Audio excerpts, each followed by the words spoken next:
हाय मित्रांनो, मी आता आलो आहे. घरामध्ये छोटं वासरू आहे, तर त्याला आपल्याला ही चिवारीची चार काढायची आहे. मागे बघू शकता. आता मी ही काढून घेतो पटापट. ही मी आता काढायला सुरुवात करतो. अशा पद्धतीने आपल्याला ही चार काढत जायची आहे. पटापट निघते ही चार.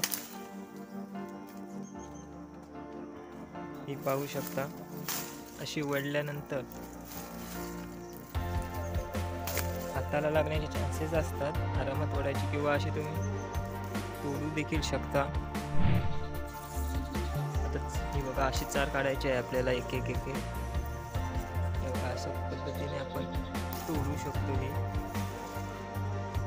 जोरात ओढली तर हाताला लागू शकतं, हात बोट कापू वगैरे शकतं. आरामात काढायचे आहे.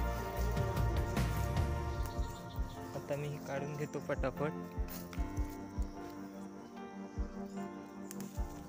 आता आपण चार काढून झालेली आहे आपली. ही बघ, पाहू शकता. आता आपण ही चार घेऊन घरी जात आहे. मी चिवारीची चार घेऊन मी घरी आलो आहे. आता थोडीशी चार खायला टाकतोय आमच्या छोट्या राणीला.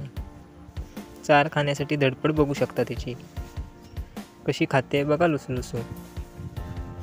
हिरवा गवताचा चारा नसल्यामुळे हा चारा आवडीने खाते ती. एकदम शांत स्वभाव आहे हिचा, पण खायला जर पुढ्यात नसेल तर मात्र हंबरडा फोडेल. 3-3.5 महिन्यांचा वासरू आहे हे. मित्रांनो, आमची छोटी राणी आवडली असेल तर व्हिडिओला लाईक शेअर करा व चॅनलला आपल्या सबस्क्राईब करायला विसरू नका. धन्यवाद.